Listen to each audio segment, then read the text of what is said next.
ہیں، کوشش کرتے ہیں، بیان کے بعد مل بیٹھ کر ایک دوسرے کے ساتھ جو ہے وہ کوارڈینیشن کرتے ہیں اور اچھی سے اچھی بات کو اجاگر کرنے کی ہم وقت کوشش کرتے ہیں۔ تو تعالیٰ ہم تمام کا حامی ناصر ہو اور ہمارے لیے مزید بہتری اللہ کی جانب سے ہمارے حصے میں آئے۔ میں درخواست گزار ہوں دائیں جانب سے، ہمیشہ دائیں جانب سے اصحاب المیمنہ کی مصداق میں سلمان ریاض صاحب سے ملتمس ہوں کہ کل کی نشست کے خاص نکات اور اگر کوئی توجہ طلب بات ہو، کوئی اشکال، کوئی سوال ہو تو صبح کی نشست میں ہم اسے بہتر طور پر سمجھنے اور دیکھنے جیسے بن سکتے ہیں۔ جزاکم اللہ۔ سلمان ریاض صاحب۔ ربی اعوذ بک من همزات الشیاطین واعوذ بک ربی ان یحضرون۔ ماشاء اللہ۔ بسم اللہ الرحمن الرحیم۔ گزشتہ شب مولانا جلال الدین رومی رحمۃ اللہ علیہ نے ایک درس مثنوی کی ابتدا میں جو ہے ہمارے سامنے ایک شیر اور ایک گائے کا واقعہ ہمارے سامنے پیش کیا۔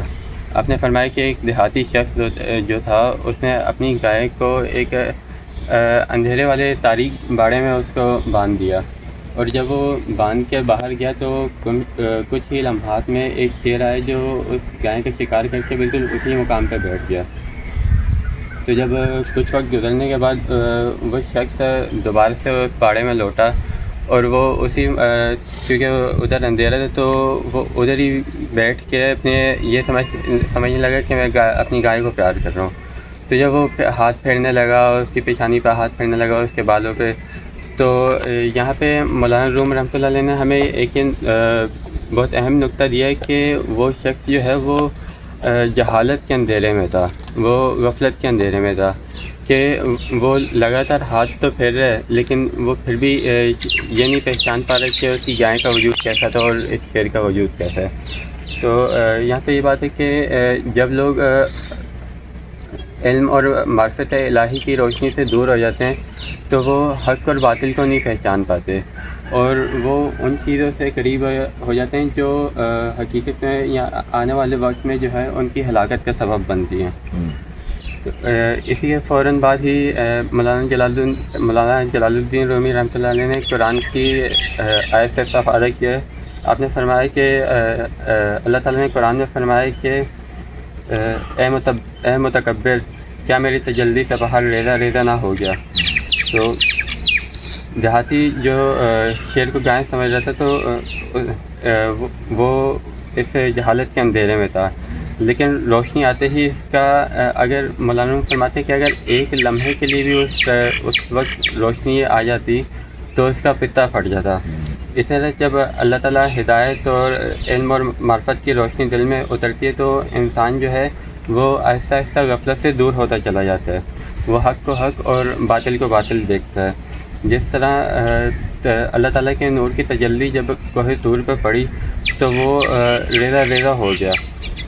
اسی طرح جب حق کی روشنی ہمارے دلوں پہ اترتی تو آہستہ سے جو ہمارے دلوں پہ پردے ہوتے ہیں وہ ڈلے ہوئے نسل در نسل کے وہ آہستہ آہستہ ہٹتے چلے جاتے ہیں۔ تو جب انسان اللہ تعالیٰ کی روشنی جب اس کے اوپر پڑتی تو وہ آہستہ آہستہ جہالت کے پردے سے نکلتا جاتا ہے، اور جب اس کے حصے میں قرآن اور اللہ تعالیٰ کی روشنی نصیب ہوتی تو ہر چیز کو وہ حقیقی روپ میں دیکھنے والا بن جاتا ہے۔ جیسے مولانا روم رحمۃ اللہ علیہ نے ہمیں یہ مثنوی شریف میں ایک دعا ہمیں بتائی، اللہم ارنا الحقائق الاشیاء کما ہی، کہ ایسا آہستہ جو ہے پھر ہمارے اندر وہ نظر پیدا ہو جاتی ہے، وہ بس پیدا ہو جاتا ہے کہ ہم حقیقت کو سمجھنے والے پیدا ہو جاتے ہیں، نہ کہ صرف ہم جہالت میں رہیں اور ایک ہی چیز پر ہاتھ پھیرتے رہیں، ادھر ہم جو ہے ادھر محدود ہو جائیں۔ جیسا آپ ایک شعر بھی پڑھتے ہیں، فارسی کے شعر، خواجہ پندارت کے طاعت می کند بے خبر کل معصیت می کند، کہ خواجہ تو سمجھ رہے ہوتے ہیں کہ یہ کفایت شاری کا حق ادا ہو رہا ہے، جبکہ لیکن ایسا معاملہ نہیں ہوتا۔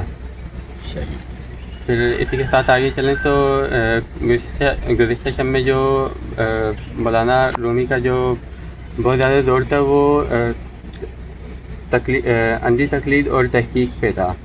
تو اس کے اوپر مولانا روم رحمۃ اللہ نے فرمایا کہ اندھی تقلید کی مثال جو ہے وہ بعض گشت کی سی ہے، کہ جب ہم پہاڑوں میں جاتے ہیں ہم چاہے اچھا لفظ بولیں یا برا لفظ بولیں وہ ہمارے ہی لفظ ہمیں دوبارہ سنائی دیتے ہیں، یعنی کچھ ہمیں نیا سننے کو نہیں ملتا، جو ہم پکاریں گے وہی پکار جو ہے ہمیں دوبارہ سننے کو ملے گی۔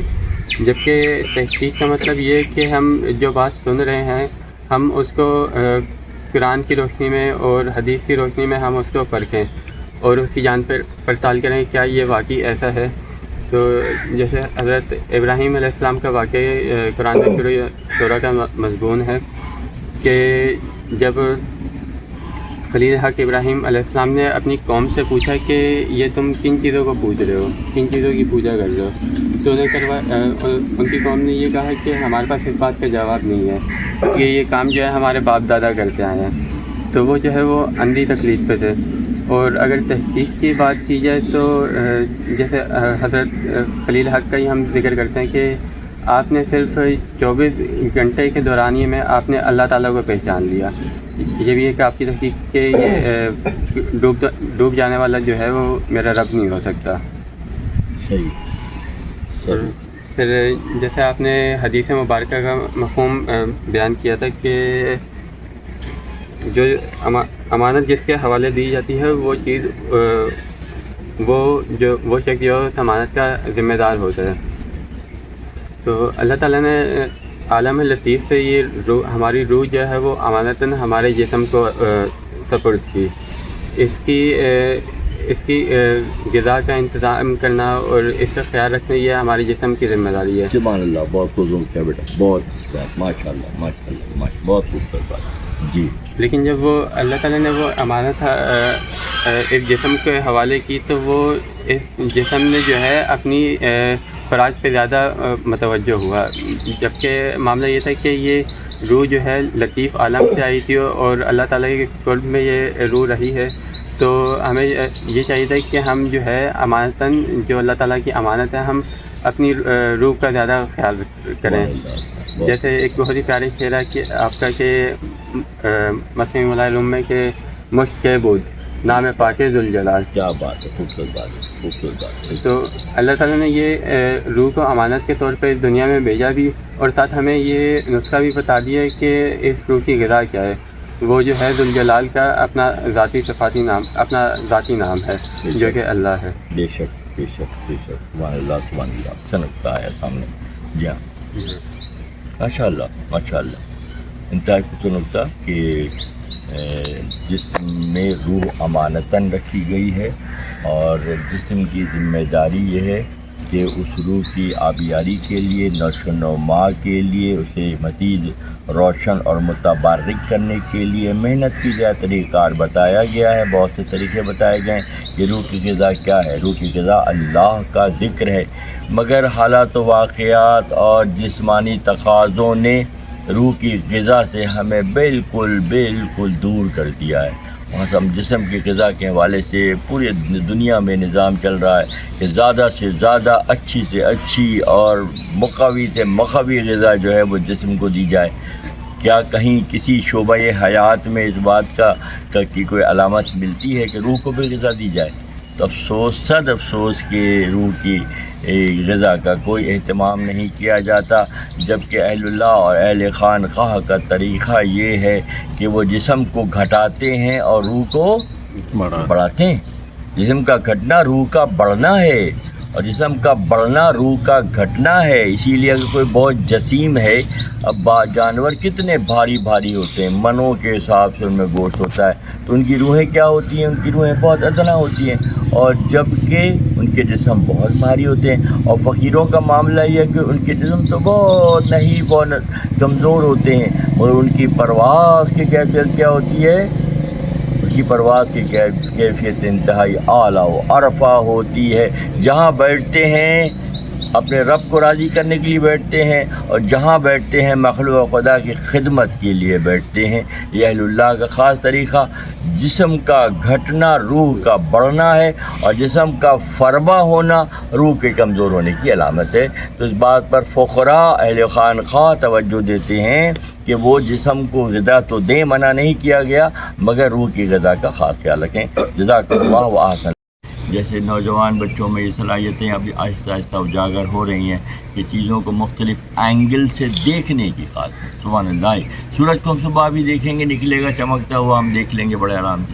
دوپہر میں اس کو نہیں دیکھ پائیں گے, اتنی تپش اس میں ہوتی ہے کہ ہم اس کی طرف نظر کر ہی نہیں سکتے. اور شام کو جائیں کلفٹن میں تو لگتا ہے کوئی گول سا تھال جو ہے وہ پانی میں ڈوب رہا ہے. تو یہ ایک ہی چیز کے کتنے اینگل ہیں، اور جس اینگل سے بیٹھ کر دیکھیں زاویہ ڈفرینٹ ہے. اسی طرح بعض پیغامات ایسے ہوتے ہیں کہ ان کے اینگلنگ بہت زیادہ ہوتی ہے، زاویے بہت زیادہ ہوتے ہیں، اور یہ زاویوں کو سیکھنا محنت کے بعد ہی ممکن ہے. ہم گھروں میں بستروں میں اپنے آرام کر رہے ہوں اور یہ اینگل ہمارے سمجھ میں آ جائے، ہاؤ کڈ بی پاسبل. جب تک محنت، کل بھی بات ہو رہی تھی کہ ارضا یافتن ارضا فروختن، جو سستا پائے گا وہ سستا بیچ دے گا، جو محنت کے ذریعے پائے گا، مشقت کر کے پائے گا، اپنے آپ کو ہر وقت مصروف و مشغول رکھے گا، وہ اس کے ثمرات دیکھنے جیسا ہو جائے گا. میں درخواست گزار ہوں برادرم آفتاب صاحب کی کل کی نشست کے حوالے سے اپنے خیالات کا اظہار کریں. بسم اللہ الرحمن الرحیم. سب سے پہلے تو سب کو جو ہے اس پر نور محفل میں سب کو جو ہے ایک ہماری طرف سے سلام، السلام علیکم ورحمۃ اللہ وبرکاتہ. ڈاکٹر صاحب، بات تو یہ ایک آیت کی تو اتنی اچھی تھی کل ماشاءاللہ کہ اپنا قرآن کی ایک آیت سے جو ہے آپ نے شروعات کی، اور اس آیت کی مطلب اتنی لرزہ طاری ہے کہ اس سے ایک پہاڑ جو ہے ریزہ ریزہ ہو جاتا ہے. تو اسی کی مثال مولانا صاحب بیان کرتے ہیں کہ یہ قرآن تمہارے لیے ویسا ہی شعر ہے، اگر تمہیں اس کی حقیقت پتہ چل جائے تو سبحان اللہ سبحان اللہ سبحان اللہ سبحان ماشاء اللہ. تو وہیں صوفی صاحب کا ذکر کر رہے ہیں کہ اگر تمہیں اس کی حقیقت پتہ چل جائے، جیسا قرآن میں ہے کہ انسان جو ہے عبرت سے جو ہے اس جہنم کے عذاب سے، اور ایسی باتیں ہیں اس میں کہ واقع انسان کا پتا پانی ہو جائے. تو ہم لوگ حقیقت میں صرف گائے کی طرح اس پہ ایک ہاتھ جو ہے پھیر دیتے ہیں، اسی طرح قرآن کو جب ہم نکالتے ہیں تو اپنے ہی ہاتھوں سے اس کو پھیرے جاتے ہیں اور اس کی حقیقت سے ناواقف ہیں. تو یہ مولانا صاحب نے اتنی زبردست جب تحقیق اور عملی تنقید کے بارے میں ایک بیان کرتے ہیں تو وہ اپنی تحقیق، اپنے علم کا نچوڑ وہ جیسے مولانا صاحب میں نظر آتا ہے. الحمدللہ آپ ایک پورا ہفتہ ہمیں جو ہے صرف اس بیان کو جاری کرنے کے لیے اور اس کا اسباق حاصل کرنے کے لیے جو ہے آپ اتنی محنت کرتے ہیں. جیسے ابھی آپ نے فرمایا کہ محنت کے بغیر کوئی چیز حاصل ہو نہیں سکتی. تو یہ ہم صرف ایک شب جمعہ کا صرف بیان نہیں سنتے ہیں، اس کے پیچھے کتنی محنت کرتے ہیں آپ ہم خود دیکھتے ہیں. اس بیان کے بعد جو اگر ہمارا یہ فرض بنتا ہے کہ اس میں جتنے بھی روحانی اسباق ہیں اس کو ایک تو ہم اس سے مستفید ہوں، اور پھر اس کو جو ہے نا اپنی زندگی میں جو ہے اس طرح جو ہے لائے عمل لے آئیں، تاکہ جو ہے ہمارے لیے ایک ایسی سمجھ لیں کہ یہ ہفتے کی نشست ہے جس میں ہمیں الحمدللہ بہت سارے علم کا جو ہے نافع علم کا جو ہے ہمیں پہچان ہوتی ہے. تو یہی پہچان جو ہے مولانا صاحب اس زاویے سے کرا رہے ہیں کہ ایک ہے تحقیق تو یہ تھی کہ ایک آپ کو منظر پیش کر رہے تھے اس دنیا کا، جس میں ایک گدھے کا بھی ذکر ہے، ایک صوفی جو عالم ہے اس کا ذکر ہے، اس عوام جیسے دوسرے لوگ ہیں کئی لالچی ہیں، تو اس میں ایک مجموعہ پورا لالچ کا دکھایا ہے انہوں نے. لالچ بالکل. تو ان میں جو لالچ تھی تو اس علم کے اندر، اس عالم دین، اس صوفی کے اندر بھی انہوں نے وہ لالچ پیدا کر دی. تو وہ جو ایک نیگیٹیوٹی کی بات ہو رہی ہے، جیسے ایک یہ مجمع ہے، ایک الحمدللہ اب لوگ اس میں آنے کے لیے جو ہے مطلب کافی لوگ سوال پوچھتے ہیں کہ یہ ایک ایسا انسان کو بات کرنے کی آزادی کا ایک کم از کم چلیں ہفتے میں ایک ہی دفعہ صحیح، لیکن ہم یہاں کھل کے اس بات پہ بات کر سکتے ہیں. تو یہ کہیں ایسا ہو نہیں رہا ہے، یہ کوئی تبلیغ یا ایسی بات نہیں ہے، انسان کے علم کی بات ہے. جو اب ہماری عمر ہے، اب سمجھ لیں کہ ہمارے پاس زیادہ ٹائم نہیں ہے. اب جیسا کہ مولانا نے فرمایا کہ مولانا نے کہ آپ یہ جتنی بھی وہ تحقیق بتا رہے ہیں اسی جگہ کے لیے بتا رہے ہیں جہاں پہ ہماری کالونی میں ایک جگہ ہوگی جو ہڈیاں بوسیدہ ہوں گی، اور وہاں قبر ہوگی، اور ہمیں کوئی سلام کرنے والا بھی نہیں ہوگا اور کوئی بات کرنے والا بھی نہیں ہوگا. تو جب وہ ہمیں اس منظرنامے کو پیش کر رہے ہیں تو یہ حقیقت میں ساری قرآن کی ہی باتیں ہیں. تو اس بات سے جو حاصل ہوا ہے وہ تحقیق اور تنقید وہی دنیا کی بات بتا رہے ہیں کہ وہ ایک انسان جو عالم دین ہے وہ اپنی ایک ایسی چیز کھو بیٹھا جو صرف اس کو لالچ کے نشے نے، اس مدہوشی نے، اس پوری رات جو ہے انہوں نے ایسی فضولیات میں ضائع کر دی۔ تو وہ ظاہری بات ہے جب کوئی چیز فضولیات میں ضائع ہوتی ہے تو زندگی میں انسان جو ہے نا وہ ایسا ہی ہوتا ہے کہ وہ یا تو بک جائے گا یا مر جائے گا۔ تو وہی ان کا گدھا جو تھا وہ تشبیہ دی گئی ہے ہمارے ہی اپنے جسم سے، تاکہ جو ہے اس کو ہمارے نفس نے جو ہے ایسا ڈبو دیا کہ وہ کہیں کا نہیں رہا۔ اور پھر جو ہے وہی بات ہے کہ ہر انسان آگے والا کہتا ہے کہ یہ گدھا ہی ہے، اسی دنیا میں ایسے ہی بولتے ہیں کہ گدھا ہے اللہ اور وہ چلا گیا۔ استغفر اللہ استغفر اللہ استغفر اللہ۔ تو وہ ایک عقل کی کمی کا ہی جو ہے نام گدھا کہا جاتا ہے اکثر، لیکن وہ اگر گدھے کی اپنی پرسنل لائف دیکھی جائے تو اللہ نے بھی اس کا ذکر قرآن میں جو ہے جگہ دی ہے۔ تو وہ مولانا صاحب کی جو ایک بات ہے نا کہ وہ کوئی چیز جیسے حلال اور حرام کا انہوں نے ایک صیغہ بیان کیا کہ یہ دنیا جب اس ایکسٹریم میں پہنچ جاتی ہے تو ان نیک لوگوں کے لیے، ان پریشان لوگوں کے لیے جو کوئی صحرا نشیں ہو، کوئی کھانے کی چیز نہ ہو، تو اس کے لیے جو ہے اس طرح کی چیز بھی حلال ہے۔ بے شک وہ قرآن بالکل ایسے ہی انہوں نے، اور وہ جو امانت کی بات آتی ہے کسی کے حوالے کرتے ہیں تو اس میں ہمارے نبی کی حدیث بھی بتاتے ہیں۔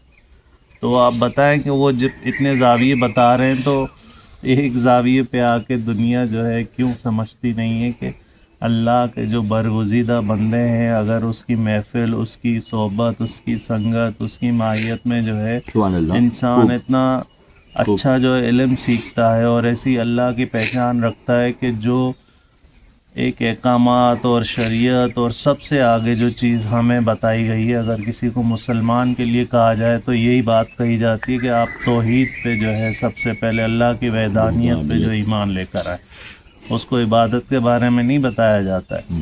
وہی آپ نے ایک دن ذکر کیا تھا کہ ایک پڑوسی تھا اور وہ نان مسلم تھا، مسلمان بنا تو اس کو ڈائریکٹ جو ہے نماز کے لیے کھڑا کیا، صبح نماز پڑھی، پھر روزے رکھوائے، تو وہ صبح اس کا دین چینج ہو گیا کہ یہ بہت مشکل کام ہے۔ تو اللہ کی پہچان جو ہے لا اکرہ فی الدین فرمایا کہ دین میں جبر نہیں ہے، دین میں سختی نہیں ہے، مگر نفس اور شیطان کی چالوں میں دین کو مشکل بنا دیا جاتا ہے۔ جبکہ اس شیڈول کا معاملہ یہ ہے کہ انسان اگر استقامت کے ساتھ سفر کرے تو پھر بہت سی آسانیاں ہیں جو اس قصے میں آتی ہیں، بلکہ والذین جاہدوا فینا، جو اس راستے میں جدوجہد کریں گے، لنہدینہم سبلنا، اللہ ان کے راستہ بنا دے گا۔ قرآن میں خوشخبری، عنکبوت میں خوشخبری ہے کہ جو محنت کریں گے اس محنت کے صلاح ان کو مل کر رہے گا۔ یعنی اگلی دنیا میں، اگلے نہیں عالم کثیف میں بھی آپ کو آپ کی محنتوں کا صلہ دینے پر اللہ قدرت رکھتا ہے۔ یہ کیسے ہو سکتا ہے کہ محنت ہم یہاں کریں اور صلہ وہاں نہیں؟ محنت یہاں کریں تو اس عالم پر بھی اس کا تصرف ہے، عالمین پر اس کا، کیونکہ رب العالمین ہے وہ۔ تو یہ جو خیال پھیلایا گیا کہ نہیں یہاں محنت کرو وہاں اجر ملے گا، ارے کیا خدا یہاں اجر دینے پر قدرت نہیں رکھتا ہے؟ بہترین اجر دینے پر خود رکھتا ہے، مگر ہمارا زاویہ نگاہ کیونکہ انتہائی سطحی اور بہت چھوٹا ہے، تو اسی لیے ہم ان باتوں سے دور ہیں۔ جیسے جتنے دور ہوں گے اتنی مشکل میں ہوں گے۔ جیسے جیسے کوئی بتانے والا بتائے گا، سمجھنے والا سمجھے گا، اس پر عمل کرنے والا عمل کرے گا تو راستہ پھر آسان ہو جائے گا۔ اور سب سے بڑھ کر کیا ہے؟ سب سے بڑھ کر اللہ کے ذکر میں اطمینان قلب ہے۔ الا بذکر اللہ تطمئن القلوب، جو دلوں کا اطمینان ہم مال و اسباب، گھروں میں، گاڑیوں میں ڈھونڈ رہے ہیں، اولاد میں ڈھونڈ رہے ہیں، ہمیں وہاں سے نہیں ملے گا اطمینان دل کا۔ ہمیں دل کا اطمینان کہاں سے ملے گا؟ اللہ کی ذات سے ملے گا، اللہ کے ذکر سے ملے گا، اللہ کی قربت سے ملے گا۔ تو پہلے ہی مرحلے میں اینگل صحیح کر لیا جائے۔ میں سمجھتا ہوں جتنے بھی بیٹھے ہیں ہمارا اینگل یہ ہے کہ ہمیں دلوں کا اطمینان اور سکون، آنکھوں کی ٹھنڈک جو باتیں کرتے ہیں ضروری اور غیر ضروری، وہ کہاں تلاش کر رہے ہیں؟ مال و متاع میں تلاش کر رہے ہیں، گھروں میں تلاش کر رہے ہیں، جبکہ دل میں کا اطمینان جو اللہ نے دل بنایا ہے تو بنانے والا بتا رہا ہے کہ اس کو اطمینان کہاں سے ملے گا۔ اللہ بذکر، سن رکھو، اللہ کا لفظ قرآن میں جو صیغہ آیا ہے جگہ جگہ، وہ سن رکھو کہ دلوں کا اطمینان اللہ کے ذکر میں ہے، اور جو اللہ کے ذکر میں ہوتے ہیں تو پھر اللہ اسباب بناتا، ہم کہتے ہیں فرشتے بھیجتا ہے، بے شک اسباب کا خالق اللہ ہے. ہم اس کو اس طرح دیکھتے ہیں کہ جو چیزیں ہمارے لیے بظاہر ناممکن نظر آتی ہیں، صحت کا حصول ناممکن، دنیا کے بے شمار اور چیزوں کا حصول ناممکن، مگر وہ آپ کے لیے ممکن بن جاتا ہے. آپ حیرت سے دیکھتے ہیں، نہ اس بندے کو میں نے کبھی چائے پلائی، نہ اس کی خدمت کی، نہ اس کا سر دبایا، نہ اس کو گولی لا کے کھلائی، اور یہ میرے لیے کھڑا ہو گیا. یہ کس کی طرف سے ہے؟ یہ اللہ کی طرف سے ہے. جو اس راستے پر کوشش کریں گے، والذین جاہدوا فینا لنہدینہم سبلنا، راستے بنانے پر اللہ قدرت رکھتا ہے. جی تو وہ ایک مولانا صاحب کی جو حکایت کا ایک مطلب بالکل جو مرکزی پوائنٹ تھا کہ ایک انسان جو تلقید میں لگتا ہے تو اس کو اعمال کے بدلے میں وہ ایک ایسا بوسیدہ گھر ملے گا جہاں پہ ہڈیاں ہوں گی، کوئی بات کرنے والا نہیں ہوگا. اور اسی طرح جو ہے جو تحقیق کی منزل پہ ہوتے ہیں ان کی پہچان کی اعلیٰ معیار یہ ہے کہ ہمارے نبی کریم صلی اللہ علیہ وسلم کا انہوں نے حوالہ دیا کہ وہ اپنی محنت کا کچھ نہیں مانگتے، وہ صرف اپنے قرابت داروں سے محبت اور ان کے جو ہے راستے پہ چلنے کے لیے جو ہے ہمیشہ انہوں نے کہا. اسی طرح جو ہر انبیاء ہے، ہر انبیاء کا یہ ہے کہ انہوں نے بھی یہی کہا، جیسے سورہ شعراء کی آپ نے آیت بیان کی کہ اپنی محنتانہ کچھ نہیں مانگتے اللہ کی جو ہے کام کرنے پہ. تو وہ ان کا جو محنتانہ ہے وہ اللہ کا دیدار، اور ہمارے نبی کریم صلی اللہ علیہ وآلہ وسلم اس منزل کو اس دنیا میں ہی طے کر چکے، وہ دیدار کر کے آ گئے. تو پھر بھی جو ہے ہمارے پہچان انہوں نے اتنے آسان راستے سے بتائی. دوسری قرآن کی انہوں نے بڑی اچھی تعلیم کے لیے انہوں نے زور لگایا کہ جیسے آپ نے کہا کہ قرآن میں جو ہے اگر اجازت دیں تو میں ایک آپ کو یہ اپنا تجسس تھا قرآن کا ایک وہی جیسے سورہ زخرف کی میں نے بتائی تھی بات آپ کو کہ اللہ تعالیٰ جو ہے جب کسی قسم کھاتا ہے تو اس کو جو ہے ہمیشہ وہ فنا ہونے والی چیز کی قسم کبھی نہیں کھاتا. اور اللہ جو ہے قسم بھی ایسے رسول کے قول کی کھا رہا ہے جو ہمارے نبی کریم اور ان کے محبوب ہیں. تو وہ جو ہے یہی کہہ رہے ہیں کہ اپنا اے رسول مجھے آپ کے اس قول کی قسم ہے جو آپ یہ کہتے ہیں کہ یہ لوگ نہیں مانیں گے. تو وہیں پہ جو ہے ان کو کہتے ہیں کہ آپ ایسا کریں، ان کو سلام کر کے چلے جایا کریں. تو آپ سوچیں گے اگر وہ سلامتی ہمارے اوپر بھیجیں گے تو وہ ہمارا اور آپ کا کیا حال ہوگا. ضرور پھر وہ ان کو بخشائے جائیں گے. تو اس کا جو سوال ہے نا اسی صورت میں ایک قصہ ہے حضرت موسیٰ علیہ السلام کا، اسی صورت میں ہے. اللہ نے دیکھیں کتنی اپنے نبیوں کے قول کو جو ہے نا ہمیشہ قائم رکھا ہے اور ان کے قول کی جو ہے نا حفاظت بھی کرتا ہے. تو وہ حضرت موسیٰ علیہ السلام جب فرعونیوں کے قوم کے پاس جا رہی ہیں، سورہ زخرف میں واقعہ ہے، تو ان میں سے ایک گروپ ان پہ ہنس رہا ہے، ہنس کے کہکہے مار کے انہوں نے کافی تبلیغ کر لی ان کو. تو وہ جاتے جاتے حضرت موسیٰ علیہ السلام کو کہتے ہیں کہ اے موسیٰ تم اپنے اللہ سے کہنا کہ ہم جو ہے شاید سدھر جائیں. یہ ان کو کہہ رہے ہیں اپنی زبان سے. تو اب اتنے معجزات ہیں، اتنے واقعات ہیں، اتنے ان کے سب کچھ دکھا دیا ان کو. تو اب وہ کیا کہیں گے؟ سورہ یونس میں آ گیا پھر کہ یا اللہ تو ان سب کو غرق کر. اب وہ دعا کے لیے کیا کہا تھا کہ اللہ سے دعا کرنا کہ ہم سدھر جائیں، اتنا ہنسنے کے بعد طنز کرنے کے بعد. اور وہاں کیا کر رہے ہیں؟ بیزار ہو گئے بالکل. وہ جو محنتانہ کی بات آ گئی. ہر نبی نے جو ہے نا اپنی قوم کے لیے اللہ سے جو ہے کہا ہے 3 یا 4 قومیں ایسی ہیں جن کا ذکر ہے جن پہ عذاب آیا. تو وہ حضرت موسیٰ علیہ السلام کہتے ہیں کہ یہ میں اور ہارون جو ہے اپنی قوم کو لے کے سمندر کے ذریعے نکل جاؤ. تو وہ لوگ وہاں پہ سب غرق ہو گئے. جب انہوں نے بولا کہ اللہ بس تو ان کو غرق کر، انہوں نے کیا دعا کی؟ غرق ہونے کی. تو وہ اللہ کے نبی کا جو قول ہے دیکھیں اللہ نے کیسا رکھا ہے. وہ کہہ رہے ہیں کہ اپنے اللہ سے دعا کرنا کہ ہم سدھر جائیں، لیکن انہوں نے اتنا بیزار کر دیا ان کو کہ انہوں نے بولا نہیں اللہ تو ان کو غرق کر. تو یہ قرآن کی وہ واقعات ہیں، وہ چیزیں جو انسان جب دیکھتا ہے سنتا ہے تو اللہ نے جو ہے نا اپنے نبیوں اپنے جو برگزیدہ بندوں کے قول ہیں کیسے انہوں نے جو ہے قائم رکھے ہیں تا قیامت تک کے لیے. تو یہ تو ایک نبیوں کا انبیاؤں کا 25 یا 26 کا نام ہے نا قرآن میں. صحیح. باقی صرف اور صرف اللہ کے بندوں کا ذکر ہے.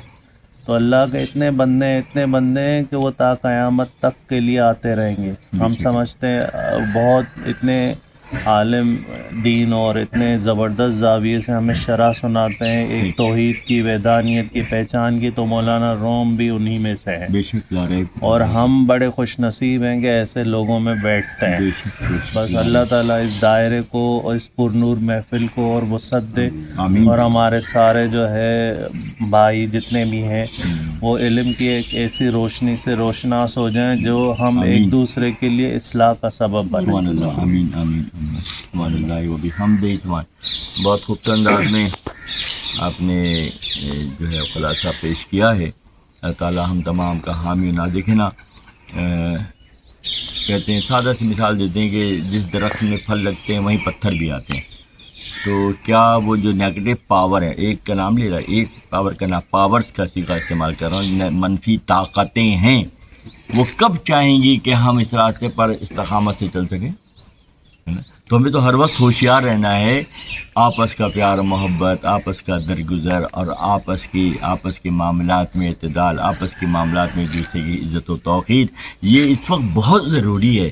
کہ جو قافلہ بننے کو جا رہا ہے تو آپ لوگ چھپ کے کر رہے ہیں سب دنیا میں جو کام کر رہے ہیں. باقی دنیا جا کر دیکھیں کتنا شور و غوغا ہے. ابھی پچھلے دنوں گزشتہ اتوار کو ہم ایک محفل میں گئے تھے, وہاں کا رنگ دیکھا تو میرے بچوں کی رائے یہ ہے کہ الحمدللہ, کیا کہا اس موقع پر, کہ ہم بہتر مقام پر ہیں, ہم بہتر مقام پر ہیں. ہماری فکروں میں ہماری فکروں کو اللہ نے جلا بخشی ہے, اور ہم بہتر طور پر حالات و واقعات کو دیکھنے جیسے ہو گئے.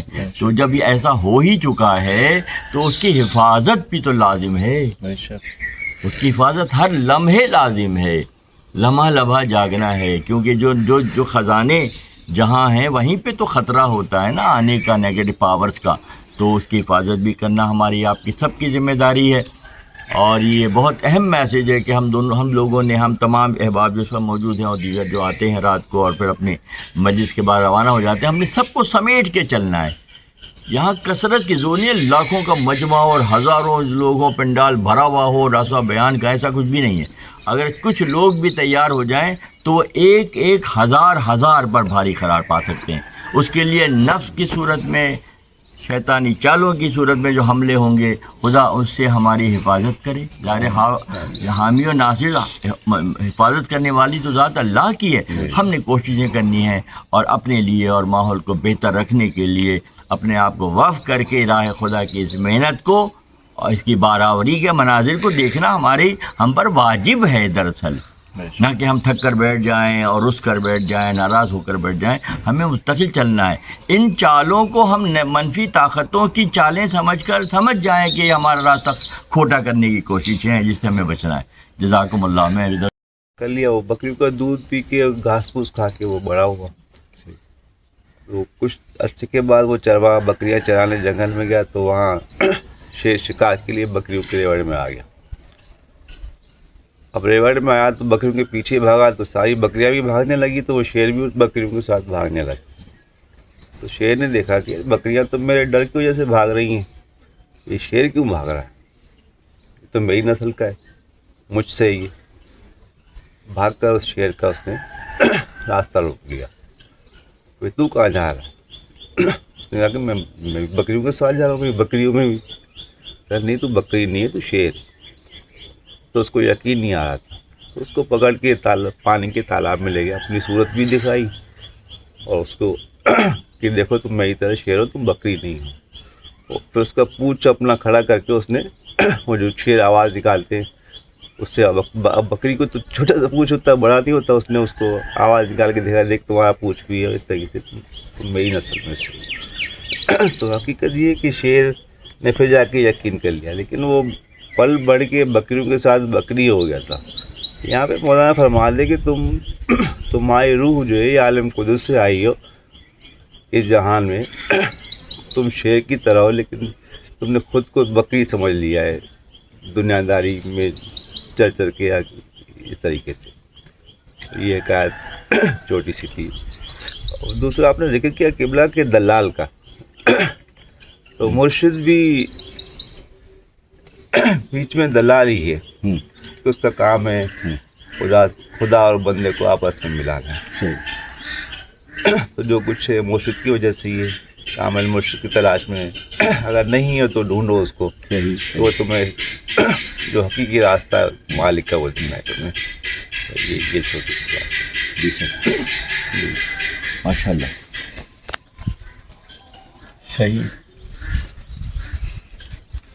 جی بہت ہی مناسب. جی جی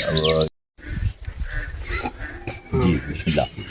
ڈاکٹر صاحب گزشتہ محفل میں مولانا نے فرمایا تحقیق اور تقلید کے بیچ میں فرق واضح فرمایا. قرآن مجید میں بھی ذکر آیا سورہ نحل میں کہ اگر تم کچھ نہیں جانتے تو کسی صاحب علم سے.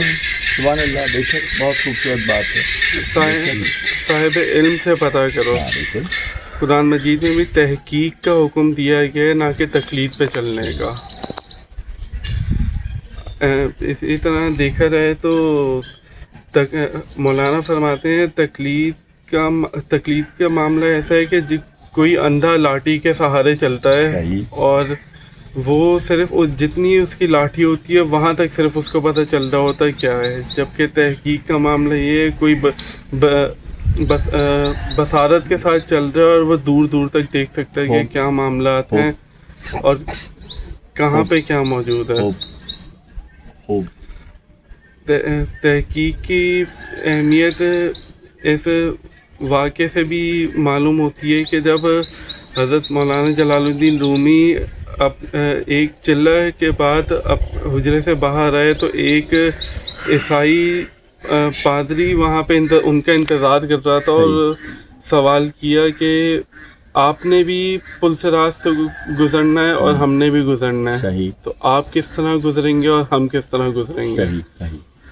تو مولانا نے کچھ فرمائے بغیر اس کو اشارہ کیا کہ میرے ساتھ آؤ اور اس کا کرتا اپنے اوور کوٹ کی جیب میں رکھ کے ایک نان بائی کے تندور میں ڈال دیا.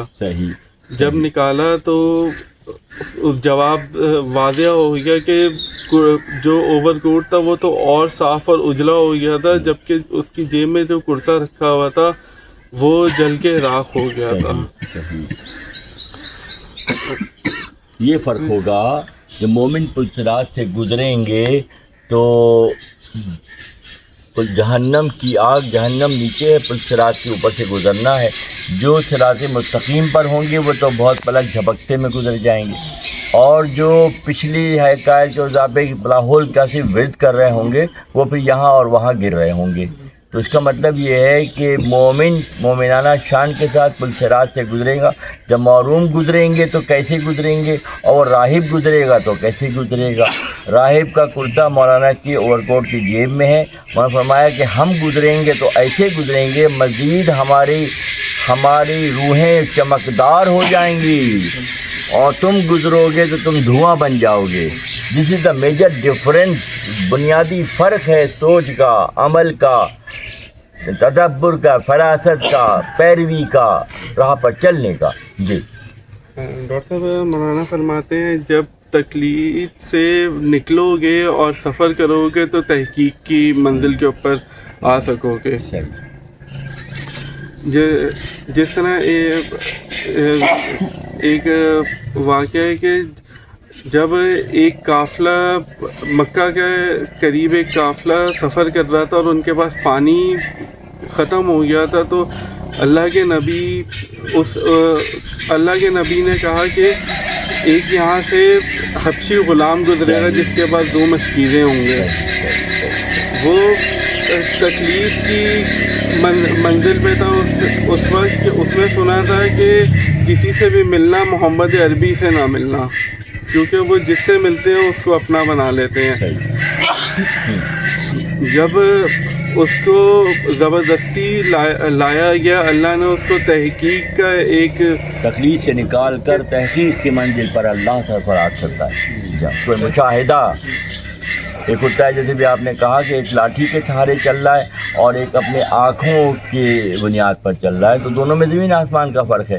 لاٹھی والے کا دائرہ بہت چھوٹا ہے اور آنکھوں والے کی وسعت یہ ہے کہ آسمان کے لاکھوں ستارے آنکھ والا ایک لمحے میں دیکھ لیتا ہے۔ جی مکمل کریں۔ اللہ نے جب اس کو تکلیف سے نکال کے تحقیق کے منزل پہ سرفراز کیا اور محمد عربی صلاۃ والسلام نے اس حبشی غلام کو اپنے سینے سے لگایا، تو نہ صرف اس کا اندرونی معاملہ بدل گیا بلکہ اس کی جو باہر سے جو اس کی صورت تھی وہ بھی اس کی بدل گئی۔ ایک حبشی غلام وہ گورا چٹا رومی بن گیا۔ تو اس سے ہمیں پتہ چلتا ہے کہ تکلیف سے نکلنے اور تحقیق کے منزل کے اوپر آنے کے لیے کسی کے ہاتھ میں اپنا ہاتھ دینا بہت ضروری ہے۔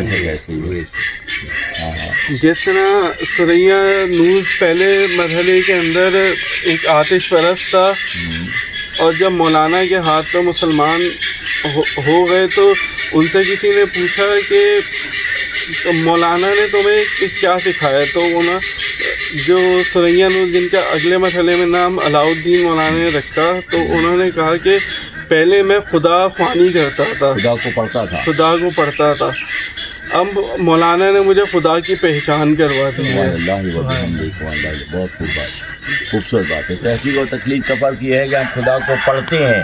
خدا کو پڑھنا اور خدا کو پہچاننا دو مختلف باتیں ہیں۔ جملہ عالم دین سبب گمراہ شد، اسی لیے تمام عالم گمراہی کا شکار ہیں کہ وہ خدا خوانی کرتے ہیں، قرآن خوانی کرتے ہیں، نعت خوانی کرتے ہیں۔ خوانی سے نہیں ہوگا کچھ بھی، خوانی تقلیدی عمل ہے، اور خدا کی پہچان تحقیقی عمل ہے۔ تو اس تقلید اور تحقیق کے فرق کو جب سمجھیں گے تو پھر ہی معلوم ہوگا کہ ہم کس طبقے میں ہیں۔ معاذ اللہ ہم تو تقلیدی طبقے میں، ہم نے جو بچپن سے سنا ہم اسی کو حق سمجھ رہے ہیں، اسی کو دین سمجھ رہے ہیں، اسی کو راہ خدا سمجھ، جبکہ وہ راہ خدا نہیں ہے۔ راہ خدا نہیں ہے۔ راہ خدا کو سمجھنے کے لیے پیغمبروں کی سیرت پر چلنا ہے۔ پیغمبروں نے جو جن کو دین دیا اپنی جگہ مسلم بات ہے، مگر جنہوں نے دین دیا ہم ان سے دین لیں گے نا، ہم ان سے دین لیں گے، اگلے اسٹیپ کی بات نہیں کریں گے۔ ہم تو ڈائریکٹ جو ہے لوگ کہتے ہیں کہ ہاں انبیاء کا جب وتیرہ اور طریقہ اور سیرت کے نکات کو سمجھ کر زندگی گزاریں گے تو وہ اللہ کی مرضی کے، کیونکہ قرآن کہتا ہے کہ وما ينطق عن الهوى الا وحی یوحی، میرا نبی اپنے من سے کچھ نہیں کہتا، جو اس پہ وحی کرتا ہوں وہی کہتا ہے۔ تو انبیاء اللہ کی تعلیمات کے تناظر میں اپنی زندگی گزارتے ہیں، اور مخلوق خدا کے لیے خدا کو خدا سے ملانے کے لیے ایک پیٹرن واضح کرتے ہیں، ایک راستہ متعین کرتے ہیں، اور یہ کون سا راستہ ہوتا ہے؟ تحقیقی راستہ ہوتا ہے۔ اور جو فالوورز ہیں اگر اس راستے پر ہیں تو حق پر ہیں، اور اس راستے سے الگ ہو گئے تو پھر تقلیدی راستے پر ہیں، اور تقلید سے کامیابی ممکن نہیں ہے، تحقیق سے کامیابی ممکن ہے۔ جی ڈاکٹر صاحب، اسی طرح جو انبیاء اور اہل اللہ کے سے دور ہو جاتا ہے، دوری اختیار کر لیتا ہے، تو اس کو شیطان دنیاوی چارے کی گڈی دکھا کے اسی طرح شکار بناتا ہے، جس طرح ایک چارے کی گڈی دکھا کے قصاب جو ہے گائے کے پیروں میں رسی باندھتا ہے، اس کو سمجھتا ہے کہ وہ اس کی تعظیم کی جا رہی ہے، لیکن اس کی تعظیم نہیں، اس کو ہلاک کرنے کی تیاری کی جا رہی ہوتی ہے۔ تو جو ہلاک کرنے کی تیاری کی جا رہی ہوتی ہے، اس لیے ضروری ہے کہ ہم لوگ حافظ نہیں، کسی ایسے جو حفیظ ہمیں بنائے، اور کیونکہ مولانا فرماتے ہیں کہ صرف تقلید کے اوپر سفر کرنے سے ہمارے مرحلے طے نہیں ہوں گے، ہمیں کوشش کرنی ہے کہ اللہ کے دیدار سے ہم لوگ مشرف۔ بے شک جو مجمع حیات، مجمع نکلا ہے متا سے، مجمع حیات کیا ہے؟ زندگی کا سب سے قیمتی جوہر کیا ہے؟ فکر کا سب سے قیمتی جوہر، ٹھیک ہے، مال اولاد بھی ہیں، بیوی بچے بھی ہیں، سارا کچھ ہے، مگر ایک جو زاویہ ہے وہ اللہ کے دیدار سے، اللہ سے قربت کی منزل کی کیفیت کا نام ہے کہ وہ تخلیق میں نہیں ملے گا، وہ تحقیق میں ملے گا. جب کسی کے ذہن میں تحقیقی جلوہ ظاہر ہوگا تو پھر وہ ان فروعات سے نکل کر، ان سطحی باتوں سے نکل کر ایک طرف ہو جائے گا. جو اس طرف ہو جائے گا پھر وہ کامیابی کی منزلیں طے کرتا نظر بھی آئے گا. جی مکمل، ماشاء اللہ. بسم اللہ الرحمن الرحیم. ڈاکٹر صاحب کل کے صوفی صاحب کے بیان میں وہ گدھے کا ذکر کیا تھا، اور کہ وہ ان کا گدھا جو تھا وہ کس طرح سے وہ صوفی صاحب جو ہے وہ اس دنیا کی رونقوں میں ایسے گم ہو گئے کہ جب وہ انہوں نے اس پہ غور نہیں کیا یہ جو محفل سجی ہوئی ہے یہ کس وجہ سے سجی ہے، اس کے پیچھے کیا اسباب تھے، اور جب کہ اس کو بتانے والے بھی آئے. یہ مولانا نے اس بات کو بہت اچھا اجاگر کیا کہ وہ بتانے والا آ کے بتا رہا تھا کہ دیکھیں صوفی صاحب یہ کچھ آپ کا گدھا جو ہے وہ ان لوگوں نے بیچ دیا، اور یہ اسی سے ساری یہ جو یہ محفل سجائی گئی ہے یہ سب اسی کی جو ہے وہ فروخت کر کے سجائی گی. مگر وہ یہ سمجھ رہے ہیں کہ صوفی صاحب تو کہہ رہے ہیں گدھا گیا. کہہ رہے ہیں وہ تو خود کہہ رہے ہیں، وہ سمجھ رہے ہیں کہ شاید یہ کشف کی منزل پہ ہے. یہ کون سی منزل پہ کہ یہ تو بھائی پہنچے ہوئے معلوم ہے کہ یہ کیا معلوم ہے. تو معلوم ہے. میں کئی بار آیا تھا آپ کو بتانے کے لیے کہ آپ کے ساتھ یہ معاملہ ہو گیا ہے، مگر آپ خود ہی کہہ رہے تھے خار بیرا ہوتا ہے پسر کہ بیٹے گدھا چلا گیا گدھا. یہ جو وجودوں کے اجسام کی کثرت ہے اس کی یہ دنیا ہے. تو ذرا تصور کرو روحوں کی کثرت کی دنیا کیسے ہوگی. اللہ اجسام کی کثرت کی دنیا ہے یہ. ہم اور آپ لباس بشریت کے اجسام کی کثرت کی دنیا میں رہتے ہیں. اگر اس کو پس پش ڈال کر روحوں کو فروغ دینے کی بات کی جائے تو وہ عالم کس انداز کا ہوگا. جی تو اس میں سے تشبیہ دی گئی ہے جو بتانے والا آیا کہ یعنی یہ تو بالکل وہ لمحہ ہے جیسے مسیح الذین کفروا الی جہنم الزمرہ حتی اذا جاؤوها وفتحت ابوابها وقال لهم خزنتها الم یاتکم رسول منکم. آئے بتانے والے آئے تھے، وہ بتانے والے بتانے آئے تھے، مگر وہ دنیا داری میں ایسے لگ گئے صوفی صاحب کہ وہ جو کہتے ہیں نا کہ سیدھے راستے پہ ابلیس اتنا دور لے جا کے چھوڑتا ہے کہ وہ واپسی کا راستہ جو ہے وہ بہت مشکل ہو جاتا ہے. راستہ بظاہر سیدھا ہے جی. بہت سے ایسے کام اس وقت بھی ہو رہے ہیں جو بظاہر نیکی کے طور پہ، مثلا لوگ کہہ رہے ابا خواب میں آئے تھے اور ابا نے کہا تھا کہ 10 کرسیاں جو ہے مسجد میں رکھوا دو. پھر اماں بھی آئیں، انہوں نے بھی کہا کہ 10 کرسیاں. تو ایک وقت آئے گا کہ مسجد جو ہے چرچ بن جائے گی، کرسیوں کی ڈھیر دائیں بائیں صرف کرسیاں. راستہ سیدھا ہے مگر کہاں لے آ کے چھوڑ رہے ہیں کہ کیا خدا کو ہماری پیشانیاں آپ قبول نہیں ہیں کیا؟ ہاں کہ اس نے ہم سے چھین لی کہ یہ سر اپنا جھکائے میرے آگے. تو یہ اس اینگل سے کیوں نہیں دیکھ رہے معاملات کو؟ اس کی دی ہوئی پیشانی، اس کے دیے ہوئے ٹخنے، اس کے دیے ہوئے گھٹنے ہم اس کے آگے نہیں جھکا پا رہے.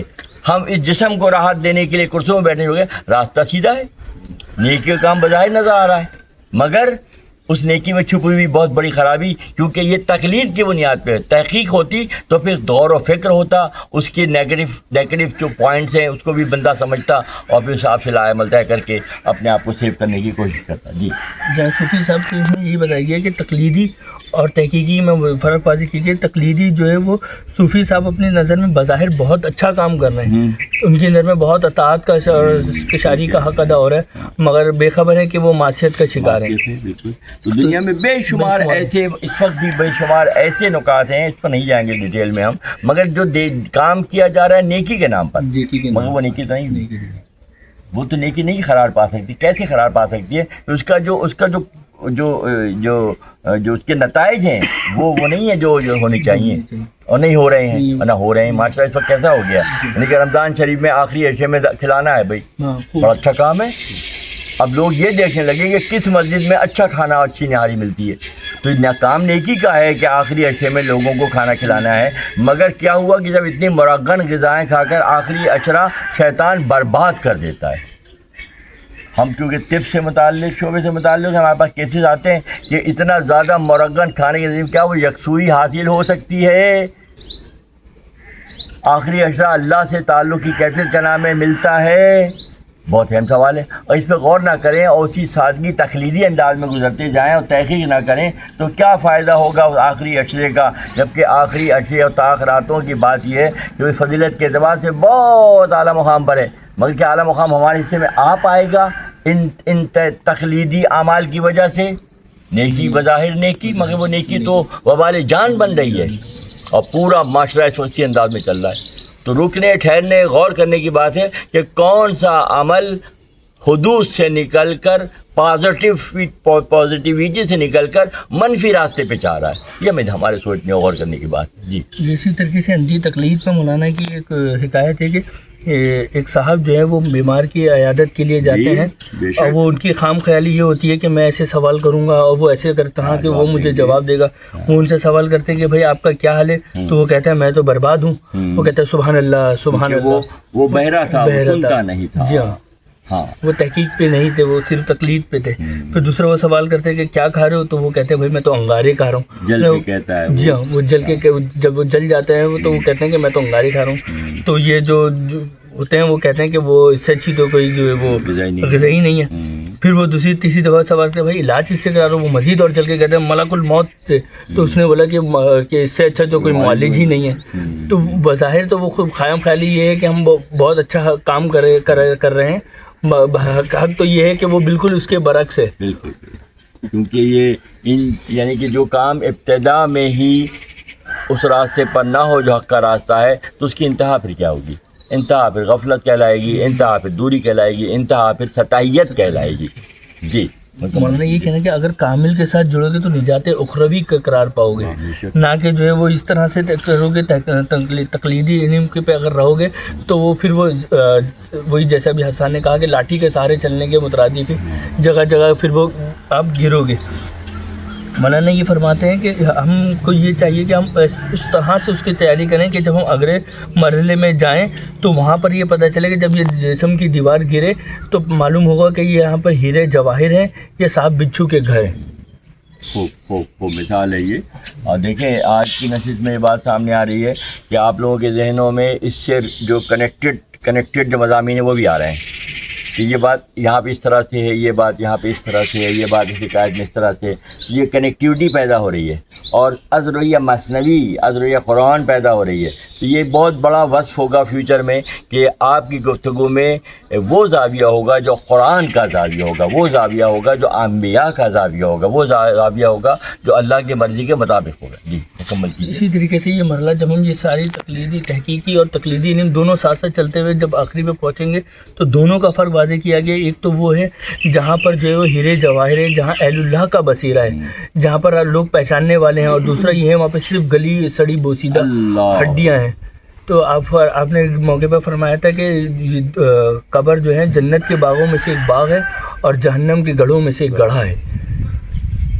تو یہ ہمیں اس طرح کی پہچان کرنی ہے کہ ہم تحقیق کر کے اس اسٹیج پر جانا چاہتے ہیں یا اندھی تقلید کر کے جو وہ معاذ اللہ گلی سڑی بوسیدہ ہڈیوں کی طرح وہاں پہنچ جانا چاہتے ہیں جہاں کوئی ایک دوسرے کو نہ پہچانے گا۔